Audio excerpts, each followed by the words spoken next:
धूल से, मिट्टी से और खड्डों से आजादी का दिन।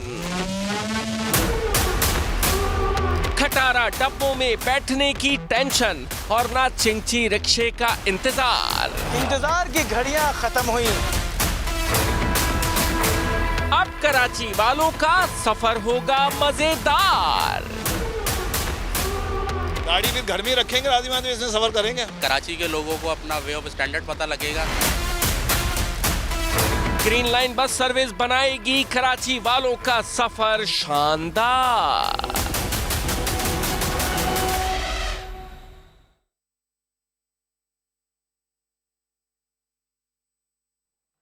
अस्सलामुअलैकुम, आप देख रहे हैं समा, मैं हूं फवाज अली और मैं हूं सिद्रा मीर। बुलेटिन का आगाज बड़ी ही खुशी के साथ, क्योंकि सबसे बड़े शहर के लिए सबसे बड़ी खुशखबरी है। कराची वालों का इंतजार खत्म हुआ। वजीर आजम Imran Khan green line bus service का इफ्तिताह कल करेंगे। इफ्तिताह से पहले बस का ट्रायल हुआ। विफाकी वजीर असद उमर और गवर्नर सिंध इमरान इस्माइल ने सफर किया। ट्रैक पर 22 स्टेशन बनाए गए हैं। इसी के साथ साथ सहूलियात क्या हैं वो भी हम आपको बता दें। 80 बसें हैं, 200 तरबियत याफ्ता ड्राइवर्स हैं। कम से कम किराया इसका 15 जबकि ज़्यादा से ज़्यादा 55 रुपये होगा। इसी के साथ साथ सीट बाय सीट के साथ खड़े होकर भी सफ़र होगा आरामदेह अंदाज में।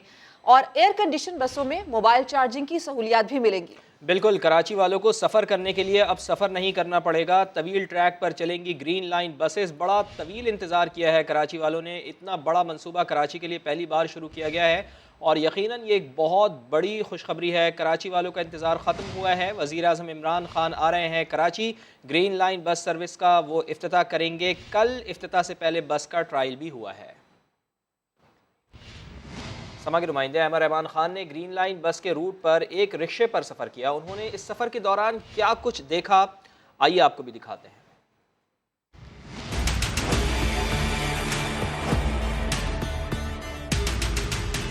जी जनाब, कराची की मेट्रो पहले तो सिर्फ चिंची रक्षा ही समझा जाता था, लेकिन अब कराची के शहरियों को कम से कम ग्रीन लाइन बस के इफ्तिताह के बाद एक सफरी सहूलत, अच्छी मयारी सफरी सहूलत जो है वो मैसर आएगी।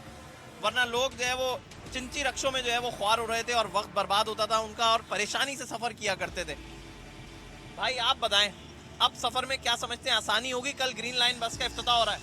जी बहुत आसानी हो गई, टाइम की भी बचत हो जाए करेगी। खुश हो? खुश क्यों नहीं होंगे यार, एक ही लाइन के 5-5, 10-10 मिनट में बंदा पहुंच जाएगा, क्या करे। ग्रीन लाइन बस का कल इफ्तिताह है, खुश हैं? जी हाँ, खुशी है, शुक्र है, इफ्तिताह तो होगी,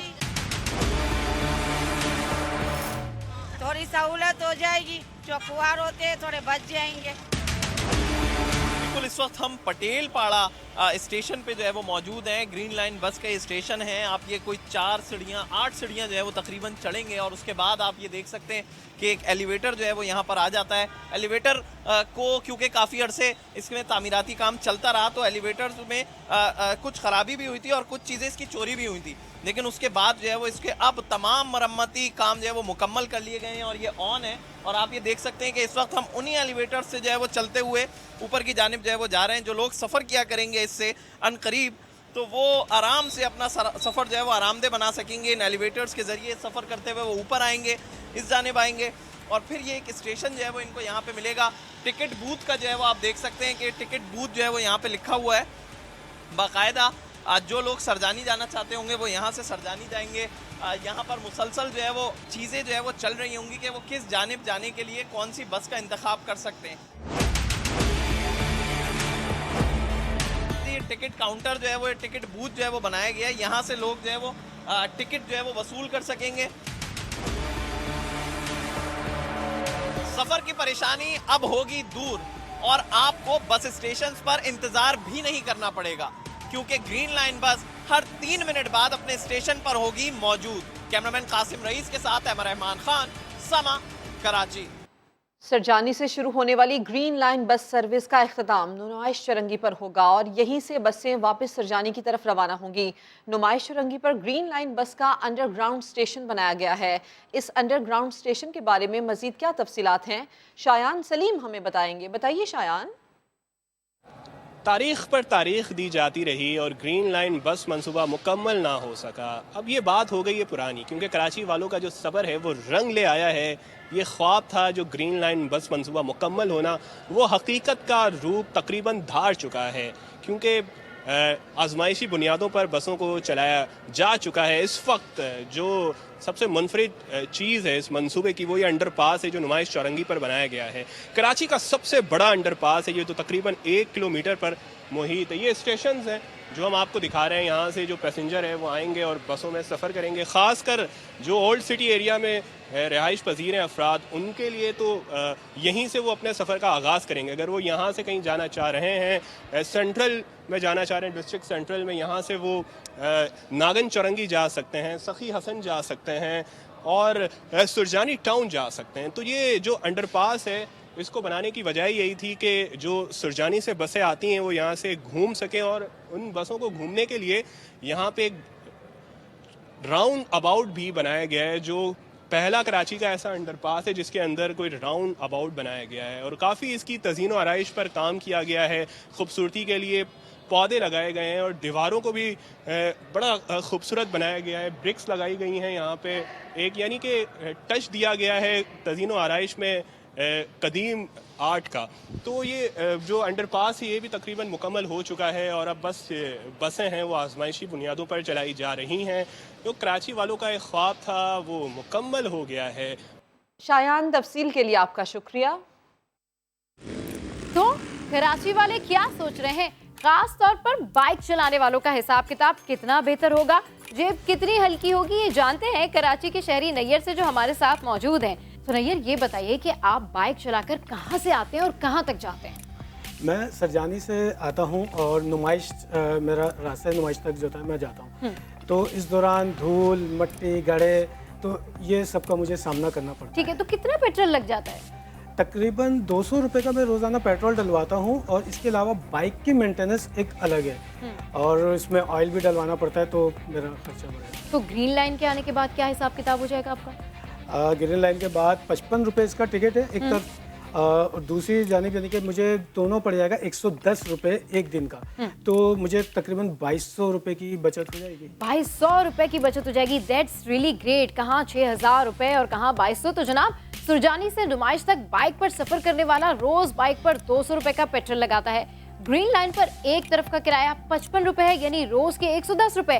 बाइक पर माहाना खर्च लगभग 5000 रुपये होता है, लेकिन ग्रीन लाइन पर माहाना खर्चा 2750 रुपये होगा, यानी बचत 2250 रुपये होगी। तो ग्रीन लाइन पर आए, बाइक की मेंटेनेंस का खर्च भी बचाएं। जबकि गवर्नर सिंध इमरान इस्माइल ने कहा है कि वज़ीर आज़म कल कराची आकर ग्रीन लाइन बस सर्विस का इफ्तिताह कर देंगे, मगर कराची के शहरियों के लिए ये बस सर्विस 25 दिसंबर से दस्तयाब होगी। गवर्नर सिंध ने सिंध हुकूमत पर तनकीद करते हुए कहा है कि ये लोग 13 साल में कराची को एक बस भी नहीं दे सके।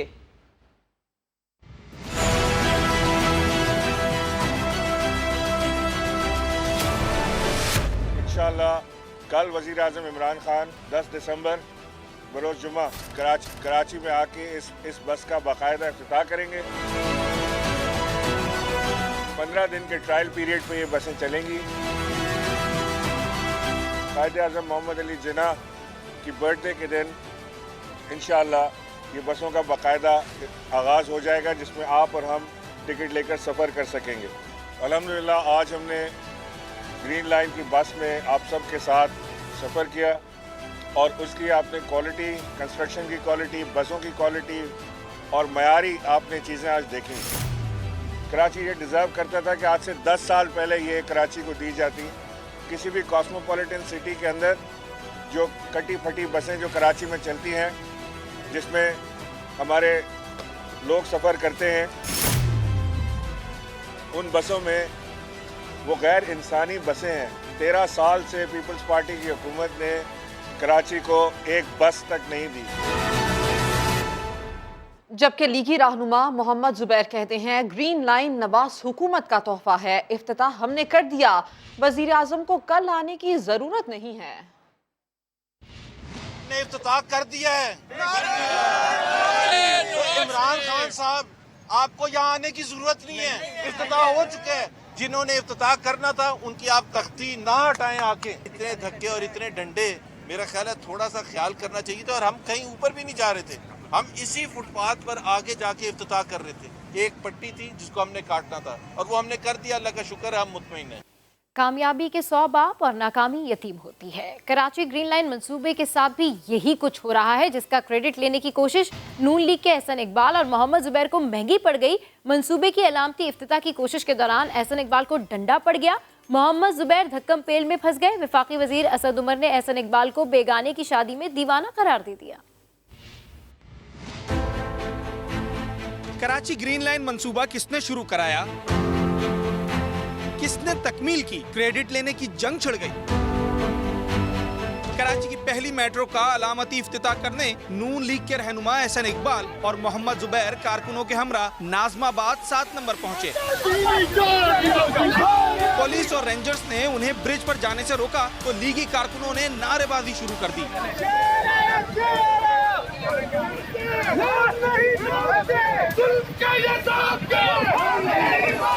इस दौरान होने वाली बदनज़मी में मोहम्मद जुबैर को भी धक्के लगे, जबकि नून लीग के रहनुमा एहसन इकबाल को डंडा भी पड़ गया।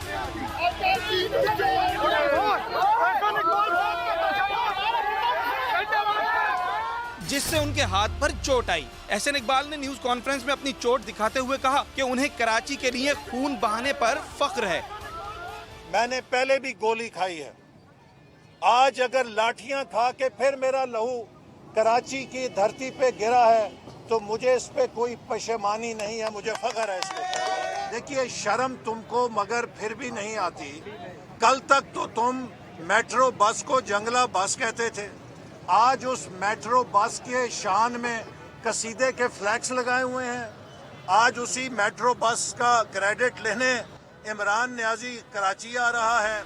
एहसन इकबाल के एक्शन पर शहर कायद में मौजूद वफाकी वजीर मनसूबाबंदी असद उमर ने तनकीद की। कहा, नून लीग ने सिर्फ मंसूबे की बुनियाद रखी थी, पाए तकमील तक तहरीक इंसाफ की हुकूमत ने पहुँचाया है। एहसन इकबाल साहब की तो इस जो उन्होंने किया है उस पर ज़ाहिर है यही याद रहता है, बेगाने की शादी पे अब्दुल्ला दीवाना। तो वो अब्दुल्ला दीवाना उन्होंने काम शुरू किया था इस मंसूबे के ऊपर, मैंने अभी आपके सामने रख दिया उन्होंने जो काम किया था। अब अगर उनके जहन में ग्रीन लाइन का मंसूबा ये था कि एक ट्रैक बिछा दिया जाए और उसके ऊपर ना बस हो, ना कोई सॉफ्टवेयर सिस्टम हो, ना कोई पेमेंट सिस्टम हो, ना ऑपरेशंस कॉन्ट्रैक्ट हो, तो पता नहीं शायद उनके जहन में तस्वुर ये था कि सुरजानी से लोग भागना शुरू करेंगे इस ट्रैक के ऊपर और वो भागते भागते जो हैं वो नुमाइश पहुंच जाएंगे। अगर ये मंसूबा उनके जहन में था तो वाकई उन्होंने मुकम्मल कर दिया था। समा ने भी एहसन इकबाल से नून लीग के 3 साल में ग्रीन लाइन मुकम्मल ना होने का सवाल किया तो लीगी रहनुमा ने मलबाब PDM में अपने साबिक इत्तेहादी पीपल्स पार्टी पर डाल दिया। यहाँ पर सिंध के अंदर मुस्लिम लीग नून की हुकूमत नहीं थी। अगर सिंध में हमारी अपनी हुकूमत होती तो हम लाहौर से भी कम अरसे में इसको आपको मुकम्मल करके दिखा देते। एहसन इकबाल को मुश्किल में देखकर मिफ्ताह इस्माइल ने दीगर मंसूबे गिनवाना शुरू कर दिए। सवाल अच्छा था, मेरी बात सुने, मैं अब 2-3 चीजें गिना दूं आपको कि मुशर्रफ साहब ने लियारी एक्सप्रेस में एक साइड बनाया, उसके बाद कोई नहीं बना सका, ये नवाज शरीफ की हुकूमत में कंप्लीट हुआ। उसके बाद K4 के हमने आधे पैसे दिए, 2 LNG टर्मिनल लगाए पोर्ट कासिम में कोल का टर्मिनल लगाया, कुनब के अंदर 2200 मेगावाट न्यूक्लियर पावर लगाया। कराची ग्रीन लाइन की दाग बेल नून लीग ने डाली हो या तहरीक इंसाफ ने इसे मुकम्मल किया हो, पाकिस्तान के सबसे बड़े शहर की सफरी सहूलियात के लिए ये मंसूबा किसी नेमत से कम नहीं है। यहाँ पर अहम खबर आपको दें, कराची में गैर कानूनी तामीरात के खिलाफ ऑपरेशन जारी रहेगा। गवर्नर सिंध ने सूबाई हुकूमत का ऑर्डिनेंस एतराज लगाकर वापस कर दिया। ये भी आपको इसके साथ बता दें कि 14 एतराजात उठाए गए हैं। बिल्कुल, कराची में गैर कानूनी तामीरात के खिलाफ ऑपरेशन जारी रहेगा। गवर्नर सिंध ने सूबाई हुकूमत का ऑर्डिनेंस एतराज़ लगाकर वापस कर दिया है। अहम तरीन खबर ये आ रही है कराची से, जहाँ पर गैर कानूनी तामीरात के खिलाफ ऑपरेशन किया जाना है और ऑपरेशन ये जारी रहेगा। गवर्नर सिंध ने सूबाई हुकूमत का ऑर्डिनेंस उनके पास आया, उसको एतराज़ लगाकर वापस कर दिया है। कराची में गैर कानूनी तामीरात के खिलाफ ऑपरेशन जारी रहेगा। गवर्नर सिंध ने सूबाई हुकूमत का ऑर्डिनेंस एतराज़ लगाकर वापस कर दिया है। अहम ये डेवलपमेंट, अहम पेशरफ्त हुई है। कराची में अब गैर कानूनी तामीरात के खिलाफ ऑपरेशन जारी रहेगा। नस्ला हो या कोई और इमारत, एक्शन नहीं रुकेगा, यानी कि गैर कानूनी तामीरात के खिलाफ ऑपरेशन जारी रहेगा।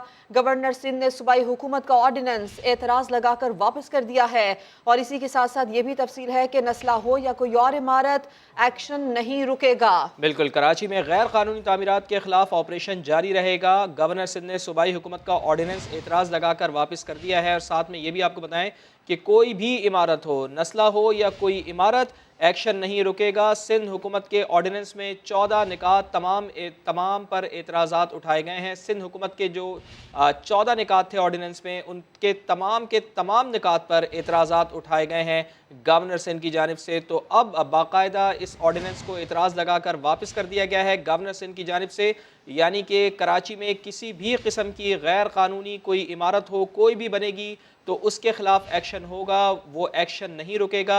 सूबाई हुकूमत की जानिब से ये कहा गया था, तो सूबाई हुकूमत की जानिब से जो ऑर्डिनेंस पेश किया गया था उसमें 14 निकात शामिल थे और इन तमाम के तमाम 14 निकात पर एतराज़ात लगाए गए हैं गवर्नर सिंध इमरान इस्माइल की जानिब से।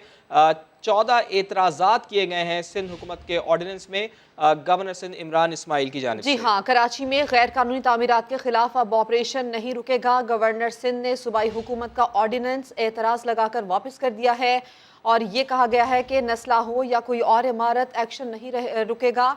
और ये जो ऑर्डिनेंस है इसके ऊपर 14 एतराज़ात हैं जो कि लगाए गए हैं। गवर्नर सिंध ने सूबाई हुकूमत का ऑर्डिनेंस एतराज़ लगाकर वापस कर दिया है। आपको याद दिला दें कि गैर कानूनी तामीरात के खिलाफ सूबाई हुकूमत की जानिब से ये कहा गया था कि इनको तहफ़्फ़ुज़ दिया जाएगा। एक ऑर्डिनेंस पेश किया गया था उनकी जानिब से, लेकिन अब इस ऑर्डिनेंस पर 14 एतराज़ात लगाए गए हैं। गवर्नर सिंध ने सूबाई हुकूमत का ऑर्डिनेंस एतराज़ लगाकर वापस किया है और ये भी कहा है कि नस्ला हो या कोई और इमारत, एक्शन नहीं रुकेगा और गैर कानूनी तामीरात के खिलाफ ऑपरेशन जारी रहेगा। बिल्कुल, कराची में गैर कानूनी तामीरात का सिलसिला जारी है और ऐसे में सुप्रीम कोर्ट ऑफ पाकिस्तान की जानिब से नस्ला टावर को इन्हिदाम किया गया था, मुनहदिम करने का हुक्म दिया गया था और अब इसको इसका इन्हिदाम का अमल जारी है। तो ऐसे में सूबाई हुकूमत की जानिब से तहफ़्फ़ुज़ के लिए एक ऑर्डिनेंस जारी किया गया था और इस ऑर्डिनेंस पर एतराज़ लगाया है गवर्नर सिंध इमरान इस्माइल ने और एतराज़ लगाकर वापस कर दिया है। कोई भी इमारत हो कराची में जो गैर कानूनी हो तो उस पर एक्शन होगा, एक्शन नहीं रुकेगा। आगे बढ़ते हैं और आपको बताते हैं कि वफाकी वज़ीर इत्तलात चौधरी फवाद हुसैन कहते हैं कि सिंध पर ऐसी हुकूमत मुसल्लत है जिसे अवाम से कोई सरोकार नहीं। सूबाई हुकूमत की पॉलिसीज़ का नुकसान सिंध के अवाम को हो रहा है। इस्लामाबाद में प्रेस कॉन्फ्रेंस के दौरान ये भी कहा कि अरकान सूबाई असम्बली को वज़ीर आला से पूछना चाहिए कि वो सिंध के अवाम से किस बात का इंतकाम ले रहे हैं। मैं हैरान हूँ कि ये जो सिंध की ऊपर इस वक्त जो मुसल्लत हुकूमत है ये क्यों इतनी एंटी सिंध है। पूरे मुल्क के जो लोग हैं उनको इस वक्त आटा 1100 रुपये पे मिल रहा है। सिंध और स्पेशली कराची के लोगों को तकरीबन इस वक्त 1446 से लेके 1460 रुपये के दरमियान में मिल रहा है। चीनी पूरे पाकिस्तान में 90 रुपए की है। हैदराबाद, कराची के जो रेट्स हैं वो इस वक्त भी 97 रुपए से 100 रुपए के दरमियान है। पूरे पाकिस्तान के शहरियों को सेहत की मुफ्त सहूलत मुयस्सर होगी। जो राशन की सहूलत है वो 30% मुयस्सर होगी सवाए सिंध में रहने वालों को। सिंध के जो MPAs हैं उनको सवाल पूछना चाहिए अपने वज़ीर आला से कि आखिर आप हमसे किस बात का इंतकाम ले रहे हैं। सिंध गवर्नमेंट की जो पॉलिसी है एक्सक्लूजन की, इसका बरह रास्त नुकसान जो है वो सिंध के लोगों को हो रहा है। सिंध हुकूमत को अपनी पोजीशन को रिव्यू करने की ज़रूरत है। सारी अपोजिशन रेत की दीवार है और ये इसीलिए हर दूसरे दिन गिर जाती है। फिर ये खड़े होते हैं, फिर ये गिर जाते हैं, अपनी टांगों पे खड़े नहीं है। मैंने पहले कहा थके हुए पहलवानों का एक इस्तेमाल। पार्टी के अंदर भी इनके लड़ाइयाँ हैं, पार्टी के बाहर भी इनकी लड़ाइयाँ हैं। जो नफरत के ऊपर मबनी पॉलिटिक्स नहीं चलती, आपको अपने ऑल्टरनेटिव एजेंडाज लोगों के सामने रखने पड़ते हैं। और 24 साल पहले नवाज शरीफ दौर में आसिफ जरदारी पर बनाए गए मुकदमात का रिकॉर्ड जमीन खा गई, आसमान निकल गया, कुछ पता न चला। नायब हुक्काम खाली हाथ इस्लामाबाद हाई कोर्ट में पेश हुए। 7 साल से साबिक सदर की बरियत के खिलाफ आरसीएस ट्रैक्टर और ARY गोल्ड अपीलें निपटाने की इस्तदा कर दी। सुहेल रशीद की रिपोर्ट। उर्सिस ट्रैक्टर और ARY गोल्ड रेफरेंस में आसिफ जरदारी की बरियत के खिलाफ नैब अपीलों पर समाअत। नैब की जानिब से रिकॉर्ड गुम होने की बुनियाद पर केस निपटाने या गैर मुअय्यना मुद्दत तक मुलतवी करने की इस्तदा पर इस्लामाबाद हाई कोर्ट सख्त बरहम। कहा 7 साल से अपीलें इल्तवा में रख कर अदालत का वक्त ज़ाया किया गया। आपके अमल से मेशत भी मुतासर होती है। आपने खुद ट्रायल कराया, अगर कोई सबूत न ला सके तो इसमें अदालत का क्या कसूर। नायब प्रोसिक्यूटर जहांजेब बरवाना ने कहा, आसिफ जरदारी को पहले एहतसाब अदालत ने रेफरेंस में सजा सुनाई। सुप्रीम कोर्ट ने सजा कलअदम करार देकर केस दोबारा ट्रायल कोर्ट को भेज दिया। 2006 में आसिफ जरदारी के खिलाफ इस रेफरेंस की कार्रवाई रोक दी गई। बाद में बरियत की दरखास्त दायर हुई। बदकिस्मती से आसिफ जरदारी के खिलाफ रेफरेंसेस का रिकॉर्ड ही गायब हो गया। इसके बावजूद नायब कोर्ट ने फैसला कर दिया। कोई पता नहीं चल रहा कि रिकॉर्ड कहां से गायब हुआ। हमारी इस्तदा है कि नायब की ये अपील निपटा दी जाए। जस्टिस आमिर फारूक ने रिमार्क्स दिए कि सुप्रीम कोर्ट का रिकॉर्ड भी गायब हो गया। सुप्रीम कोर्ट, हाई कोर्ट और एहतसाब अदालतों को देखना होगा कि रिकॉर्ड कहां है। अदालत ने प्रोसिक्यूटर जनरल को मामला खुद देखने की हिदायत करते हुए समाअत गैर मुअय्यना मुद्दत तक मुलतवी कर दी। सुहैल रशीद, समा, इस्लामाबाद।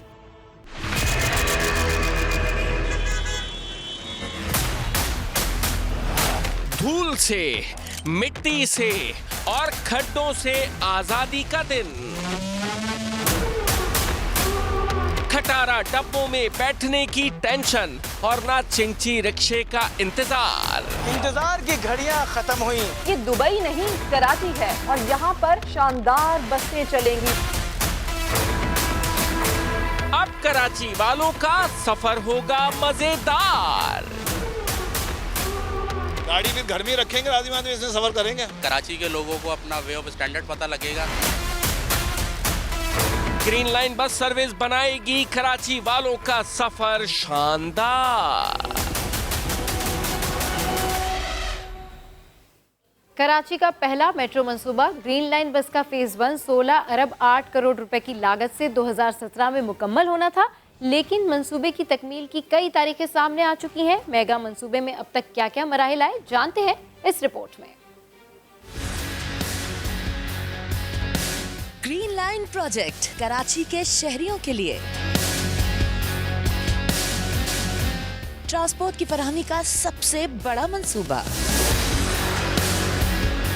एक ख्वाब जिसकी तकमील में बरसों लगे। ग्रीन लाइन मंसूबे का संग बुनियाद फरवरी 2016 में रखा गया। फेज 1 16 अरब 8 करोड़ की लागत से 2017 में मुकम्मल होना था, लेकिन अखराजात 26 अरब तक जा पहुँचे और मंसूबा भी 2017 के बजाय 2021 तक तूल पकड़ गया। 8 फरवरी को हम ये प्रोजेक्ट खोलने के लायक काबिल हो जाएंगे इंशाल्लाह। जून जुलाई के अंदर जो है मंसूबा जो है वो स्टार्ट हो जाएगा। सितंबर नहीं होने देंगे, उससे पहले ही करेंगे। पहले इसका रूट पावर हाउस सरजानी से नुमाइश तक था। सिंध हुकूमत की दरखास्त पर बढ़ाकर जामा क्लाक तक किया गया। मंसूबे की तकमील में एम ए जिना रोड पर तारीखी इमारतों, बसों को चलाने के लिए सरमायाकारी, सिंध हुकूमत की सतह पर इक़दामात का भी एक मसला बना।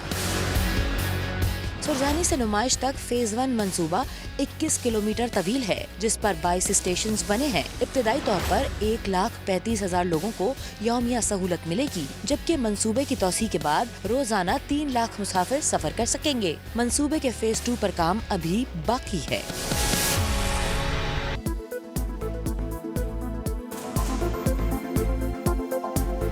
और अब खबर है कि हुकूमती राब्ता कमेटी के सरबराह शिबली फराज की चीफ इलेक्शन कमिश्नर से मुलाकात हुई है, जिसमें उन्होंने पायलट टेस्टिंग के लिए इलेक्ट्रॉनिक वोटिंग मशीन्स की फराहमी की यकीन दहानी करा दी है। शिबली फराज ने कहा है कि वज़ीर आज़म ने इलेक्शन कमीशन ऑफ पाकिस्तान को भरपूर मुआवनत की हिदायत की है। मुलाकात में इंतखाबी तरमीमी बिल 2021 पर अमल दरामद से मुतालिक भी तबादला ख्याल हुआ है।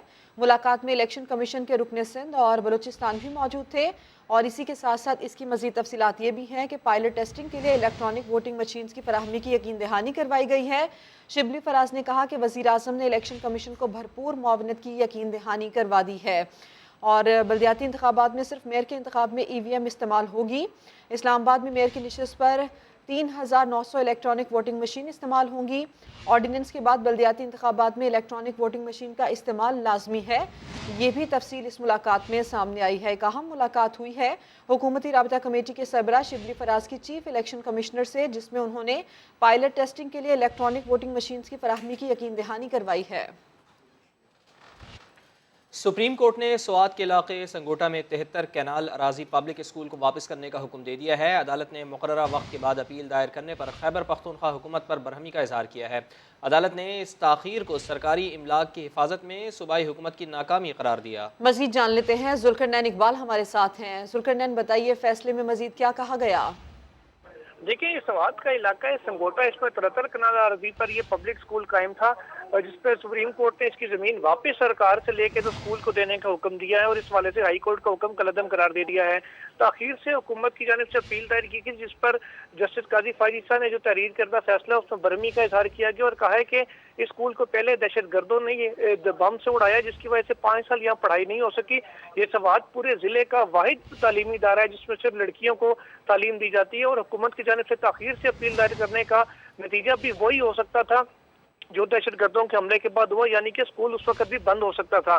साथ ही साथ ये भी कहा गया है कि बरवक्त अपील ना दायर करने से जो नुकसान हुआ है वो दरअसल बच्चियां जो इसमें पढ़ रही हैं उनको डिसऑन करने वाली बात है। और 19 फैसले में ये भी कहा गया है कि मुल्क के तालीमी इदारों पर 1970 से लेकर 2019 तक 1000 से ज्यादा दहशतगर्द हमले हुए हैं। ये ग्लोबल टेररिज्म डेटा उन्होंने कहा कि फैसले इसमें लिया गया है क्योंकि बदकिस्मती से नेक्टा, वजारत दाखिला, वजारत दिफा के पास ये अदादो शुमार सिरे से मौजूद ही नहीं है। फैसले में सुप्रीम कोर्ट का कहना है कि ऐसे संगीन हालात में भी तलबा और सादा का स्कूलों में जाना उनके बुलंद हौसले को जाहिर करता है और रियासत का फर्ज है कि तालीम और जिंदगी जैसे बुनियादी हकूक़ का तहफ़्फ़ुज़ यकीनी बनाए।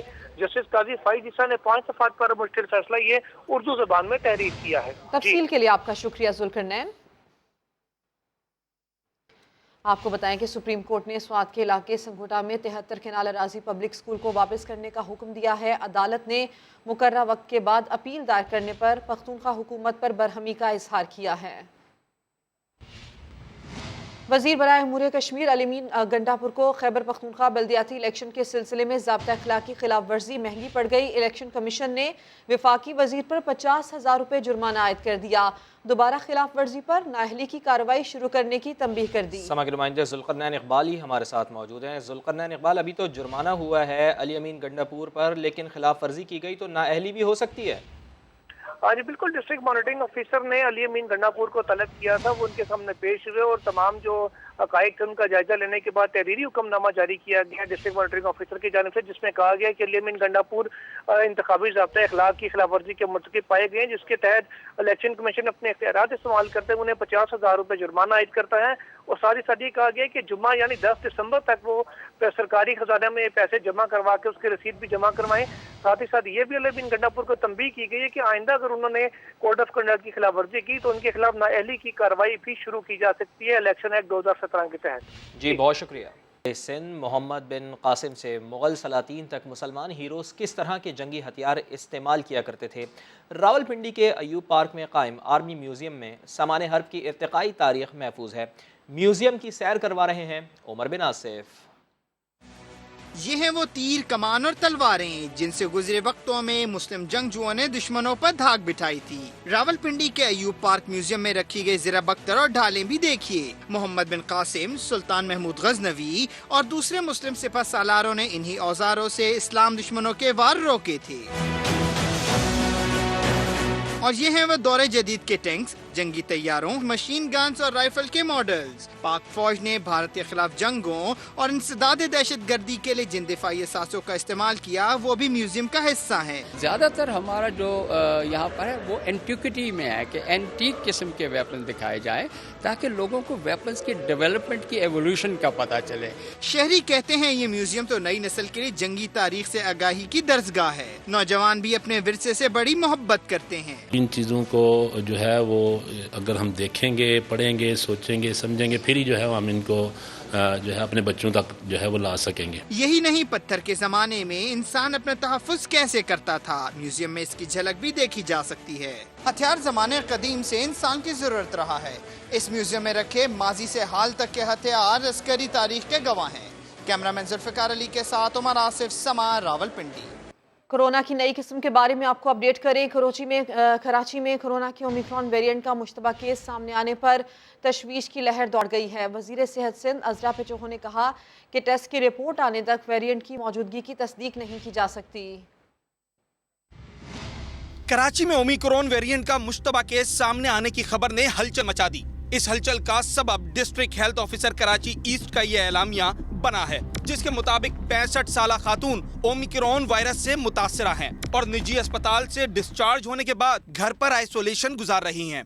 और खातून की कोई ट्रैवल हिस्ट्री नहीं है। DHO ईस्ट ने मुतासरा खातून और उनसे राब्ते में आने वाले 3 अफराद की तफसीलात भी जारी कर दी हैं। अहले खाना में शामिल 2 अफराद भी कोरोना से मुतासिर और निजी अस्पताल में जेर इलाज हैं, जबकि तीसरे शख्स के PCR टेस्ट का इंतजार है। कराची के डिस्ट्रिक्ट ईस्ट की टीम ने मुतासरा फैमिली से केस हिस्ट्री और उनसे राब्ते में आने वालों की तफसीलात मालूम की। डिस्ट्रिक्ट हेल्थ ऑफिसर के जारी करदा इस एलामिये के चंद घंटे बाद वजीर सेहत सिंध अजरा पेचोहो सामने आई और कहा ये खातून फिलहाल ओमिक्रॉन का मुश्तबा केस है, क्योंकि अब तक टेस्ट में तस्दीक नहीं हुई है। ओमिक्रॉन का आपको शायद डॉन न्यूज़ से पता चल गया होगा कि एक केस कराची में आया है। हाँ, हम अभी सस्पेक्ट कर रहे हैं, उसकी जीनोम स्टडी नहीं हुई है, लेकिन उसके जिस तरह से वो वायरस बिहेव कर रहा है, ऐसे लगता है कि वो ओमिक्रॉन ही है। सूबाई वजीर सेहत के इस बयान के बाद आगा खान अस्पताल का ये मौक़िफ़ भी सामने आ गया है कि उनके अस्पताल में ओमिक्रॉन वेरिएंट का एक मुश्तबा मरीज मौजूद था, मगर इसके ओमिक्रॉन से मुतासिर होने की जेनोम सीक्वेंसिंग से तस्दीक में चंद दिन लगेंगे। और बुलेटिन के आखिर में लाहौर के जिलानी पार्क में सजी गुले दाऊदी की नुमाइश कई रोज से इफ्तिताह की मुंतज़िर है। खुशनुमा फूल शहरियों की तवज्जो समेटे बगैर ही मुरझाने लगे हैं। आयशा अता रिपोर्ट करेंगी। लाहौर में स्मोक से लड़ने वाले, पतझड़ में बहार करने वाले सफेद, नीले, पीले, नारंगी रंगों के गुले दाऊदी जो फिजाई आलूदगी के दिनों में भी लाहौर के चेहरे पर रंग बिखेर रहे हैं। हर साल की तरह इस साल भी जिलानी पार्क में गुले दाऊदी की नुमाइश तो सजा दी गई, मगर हुकूमत की बेहिसी इनके रंग छीनने लगी। मेरा शौक है कि मैं फ्लावर्स देखूं, बट 2 दिन से मैं आ रही हूँ, लेकिन मुझे अंदर नहीं जाने दिया जा रहा। बहुत ज़्यादा दिल चाह रहा है अंदर जाकर सेल्फीज वगैरह लेने को, वीडियोस बनाने के लिए, मगर जो है ना अंदर जाने की परमिशन नहीं है। मामा के साथ और बहनों के साथ आई थी ये सब देखने के लिए, लेकिन उन्होंने मुझे अंदर जाने ही नहीं दिया। मैं मायूस होकर घर जा रही हूँ। साल भर बाग की हिफाजत करने वाले माली भी हर गुजरते रोज के साथ परेशान है। कहीं इनके फन को आवाम से दाद मिले बगैर ही ये रंगों के सफीर मुरझा न जाएं। ओपनिंग हो जाती, दुनिया के फूल देखती, बाहर के यूरोप वाले भी देखते, ये मेहनत को तो हमारे को बहुत अच्छा एंजॉय किया जाता है। 7 दिसंबर को होने वाला इफ्तिताह ताहाल ताखीर का शिकार, इंतजामिया मौक़िफ़ देने से कतराने लगी। शहरी इस बार गुले दाऊदी की नुमाइश को दूर से देखकर महसूस होंगे या करीब जाने की इजाजत मिलेगी, ये कोई नहीं जानता।